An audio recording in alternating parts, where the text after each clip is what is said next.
اب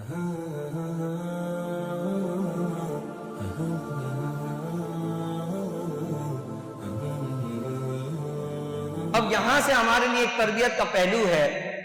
کہ سیدنا سعد رضی اللہ تعالیٰ کی سیرت سے جو سبق ملتا ہے کہ اللہ تبارک و تعالیٰ نے جیسے اثر و رسوخ اور عزت جسے عطا کرے اسے چاہیے کہ اپنے اثر و رسوخ اسلام کی خدمت کرے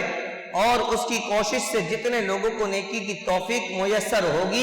ان سب کا ثواب اس شخص کو بھی ملے گا۔ آپ دیکھیں جب حضور علیہ الصلوۃ والسلام مدینہ منورہ میں تشریف لے گئے اور اس کے بعد جو اسلام کی سب سے پہلی جنگ بدر ہوئی تو بدر کے موقع پر غزوہ بدر کے موقع پر رسول اللہ صلی اللہ تعالی علیہ وسلم کے ساتھ 313 صحابہ کرام علیہم رضوان موجود تھے، جن میں بزرگ بھی تھے، جن میں بچے بھی موجود تھے، جوان موجود تھے، ان سب کو ملا کر 313 صحابہ کرام علیہم رضوان۔ اب سامنے ہزاروں کی تعداد میں لوگ، 1000 کا لشکر، یہاں 313 اور اس میں بچے بوڑھے سب موجود ہیں۔ تو حضور علیہ الصلوۃ والسلام نے صحابہ کرام علیہم رضوان سے مشورہ فرمایا، بات جاری تھی، تو اتنے میں حضرت سیدنا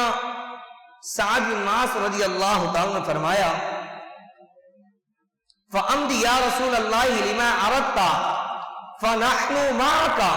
فَوَالَّذِي بَعَثَكَ بِالْحَقِّ کہ یا رسول اللہ آپ جدھر کو چاہیں قدم بڑھائیں، ہم آپ کے ساتھ ہیں، اور آپ اللہ تبارک و تعالی کی طرف سے حق پہ بھیجے گئے ہیں۔ آپ فرماتے ہیں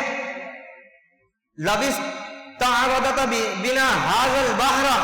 کہ یا رسول اللہ آپ کا اگر حکم ہو تو ہم سمندروں میں بھی چھلانگ لگا دیں گے، لیکن ہم آپ کا ساتھ نہیں چھوڑیں گے۔ تو پھر اس کے بعد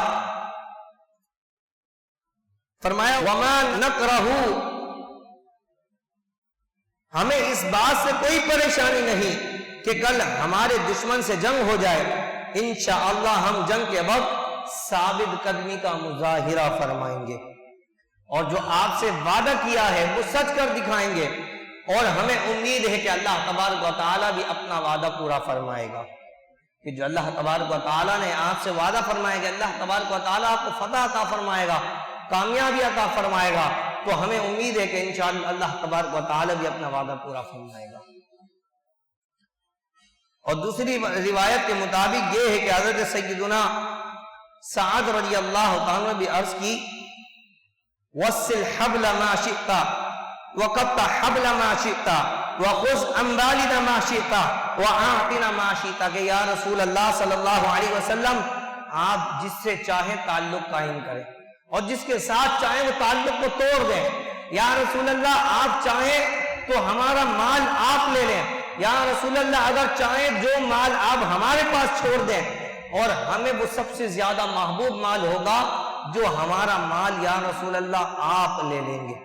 اللہ اکبر۔ کہ یہ تمام گفتگو سن کے راوی فرماتے ہیں فَسُرَّ بِذَلِكَ رسول اللہ صلی اللہ علیہ وسلم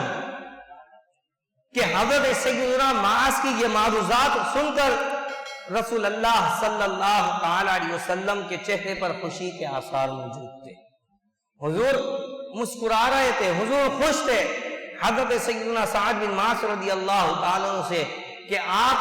حضور علیہ الصلوۃ والسلام سے اس قدر محبت، اور حضور کے سامنے کہ جس وقت دشمن سامنے موجود ہو، کل جنگ ہونی ہے، بے سار و سامان موجود ہیں، لیکن حضور علیہ الصلوۃ والسلام کے ساتھ اپنی محبت کے وہ کلمات کے ساتھ اظہار فرمایا کہ حضور علیہ الصلوۃ والسلام حضرت سعد بن معاذ رضی اللہ عنہ کی بات کو سن کر آپ مسکرا دیے، اور آپ حضرت سعد بن معاذ اور تمام صحابہ کرام علیہم رضوان سے خوش ہو گئے۔ اللہ اکبر۔ یہ ہے وہ صحابہ کرام علیہم رضوان۔ کاش کہ اللہ تبارک و تعالی ہمیں بھی وہ عشق مصطفیٰ عطا فرمائے کہ ہمارا کردار بھی ایسا ہو کہ رسول اللہ صلی اللہ تعالی علیہ وسلم ہمارے کردار سے خوش ہو جائیں، ہمارے کاموں سے حضور علیہ الصلوۃ والسلام خوش ہو جائیں۔